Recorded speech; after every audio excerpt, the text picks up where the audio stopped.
안녕하세요. 오늘은 보내주신 자료들을 보면서 어쩌면 세상에서 가장 유명한 그림이죠. 레오나르도 다빈치의 모나리자에 대해 좀 더 깊이 파고드는 시간을 가져볼까 합니다. 네, 안녕하세요. 이게 그냥 아름다운 그림, 이걸 넘어서서요. 과학이나 역사, 또 대중문화랑 어떻게 얽혀 있는지 그 숨겨진 이야기들을 좀 자세히 들여다보려고 합니다. 네, 흥미로운 지점들이 많죠. 자료를 보니까 루브르 박물관에서 이 모나리자만 가지고 있는 아주 독특한 게 있다면서요. 전용 우체통이 있다니 이게 정말인가요? 네, 맞습니다. 그 수많은 명작 중에서도요. 오직 모나리자만을 위한 펠레터 우체통이 실제로 있어요. 펠레키터요. 그림한테요? 네, 이게 19세기 말부터 시작됐다고 하는데요. 시를 보내거나 연애 편지, 심지어는 청혼서까지 보낸 사람들이 있었다고 합니다. 허허, 청원서까지요? 네, 그러니까 단순히 그림 감상을 넘어서 마치 살아있는 사람처럼 여기고 뭔가 정서적인 교감을 시도했던 거죠. 대중문화 속에서 정말 독보적인 위치를 차지하고 있다는 걸 보여주는 재미있는 사례네요. 맞습니다. 그런 면이 있죠. 근데 이런 대중적인 관심과는 또 다르게 최근에는 아주 과학적인 시선으로 이 그림을 분석한 결과도 나왔다면서요. 네, 그렇습니다. 2023년 연구인데요. 그림의 가장 밑바탕, 그러니까 베이스층에서 플럼보나크라이트라는 굉장히 희귀한 납 화합물이 발견됐어요. 플럼보나크라이트요? 좀 생소한데요? 네, 이게 보통 납 가루랑 기름, 유성 바인더를 섞을 때 특정 조건에서 생길 수 있는 건데요. 일반적인 유화기법에서는 잘 안 쓰이는 좀 드문 물질입니다. 그럼 다빈치가 이걸 의도적으로 사용했을까요? 그게 아직 명확하지는 않습니다. 의도적으로 썼을 수도 있고 아니면 특정 재료를 배합하는 과정에서 예상치 못하게 우연히 만들어졌을 수도 있고요. 그렇군요. 그럼 그 화학 성분이 발견됐다는 게 구체적으로 어떤 의미가 있는 건가요? 다빈치의 어떤 새로운 면을 보여주는 걸까요? 그건 이제 다빈치가 단순히 주어진 재료만 쓴 게 아니라 물감의 건조 속도라든지 아니면 그 질감 같은 걸 조절하기 위해서 굉장히 실험적인 시도를 했다는 증거로 볼 수 있는 거죠. 아하. 우리가 흔히 아는 그 스푸마토 기법 있잖아요.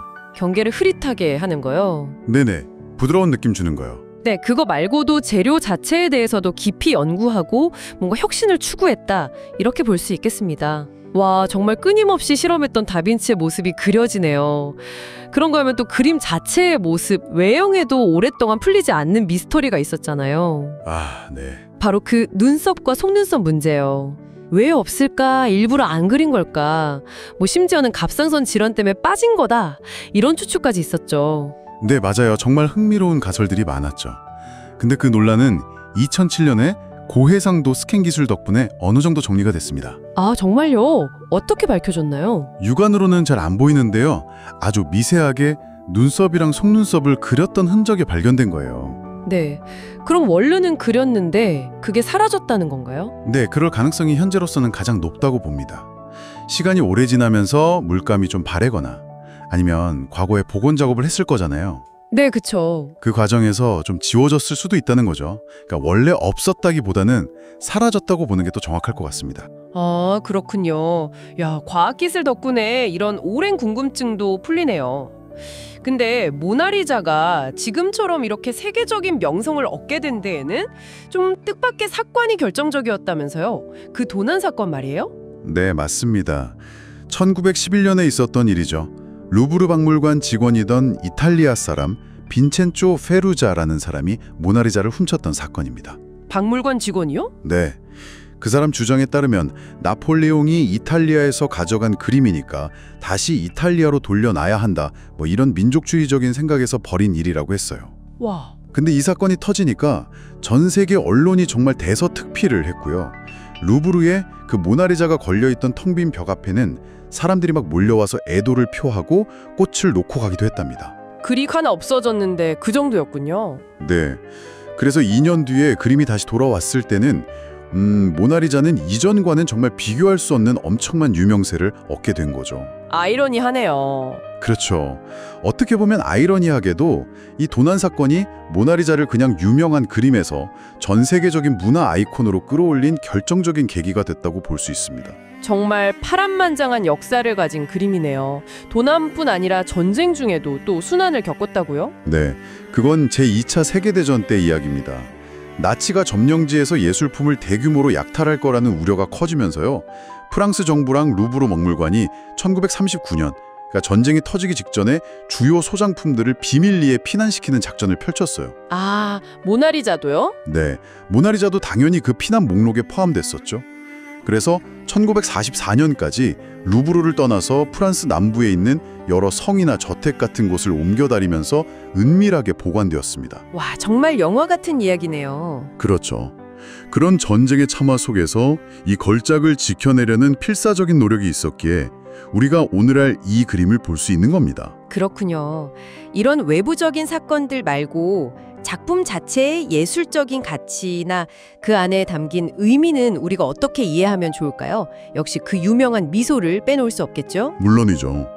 뭐 안정적인 삼각형 구도라든지 인물하고 배경을 아주 부드럽게 연결하는 그 스푸마토 기법은 다빈치의 정말 뛰어난 기술을 보여주고요. 네. 특히 그 미소는 뭐랄까 보는 사람의 감정 상태나 보는 각도에 따라서 조금씩 다르게 해석될 여지를 남기잖아요. 그게 인간 내면의 어떤 복잡성을 암시하는 것 같기도 하고요. 네, 정말 볼 때마다 느낌이 다른 것 같아요. 그리고 그림 속 인물이 관람자를 정면으로 이렇게 딱 보고 있는 시선, 이것도 중요한데요. 이전 시대의 종교화들을 보면 주로 신중심적인 시선이었는데 여기서 벗어나서 인간 자체에 주목하기 시작한 르네상스 인문주의 정신을 반영한다, 이런 해석이 많습니다. 아, 인간 중심 사상이요. 인물 뒤에 배경, 그 자연 풍경이 어우러지는 모습도 참 인상적인데요. 네, 그건 역시 중요한 부분입니다. 인간과 자연의 조화를 중시했던 르네상스 시대의 세계관을 엿볼 수 있는 대목이죠. 그러니까 단순히 한 인물의 초상화를 넘어서서 그 시대의 철학이나 사상까지 담아내고 있다고 볼 수 있습니다. 오늘 이렇게 쭉 이야기를 나눠보니까요. 모나리자는 다빈치가 그린 그냥 아름다운 그림, 이게 전부가 아니네요. 대중의 어떤 열광적인 반응도 있었고 또 과학적인 분석의 대상이 되기도 하고 도난이나 전쟁 같은 역사의 풍파를 겪기도 하고 그러면서 또 깊은 철학적인 해석까지 계속 덧붙여지면서 끊임없이 새롭게 의미가 만들어지고 있는 살아있는 작품 같아요. 네, 맞습니다. 어쩌면 모나리자의 가장 큰 힘은 바로 그 점일지도 몰라요. 수백 년이 지난 지금도 여전히 우리에게 계속 질문을 던지고 상상력을 자극한다는 점이요. 예술, 과학, 역사, 문화가 이 작은 캔버스 안에서 계속해서 만나고 또 새로운 이야기를 만들어내는 거죠. 이 모든 이야기를 알고 나니 당신에게 모나리자는 이제 어떤 모습으로 다가오시나요? 그 알듯말듯한 미소 뒤에 혹시 당신만이 발견할 수 있는 또 다른 이야기가 숨어 있지는 않을까요? 한번 상상해보는 것도 재미있을 것 같습니다.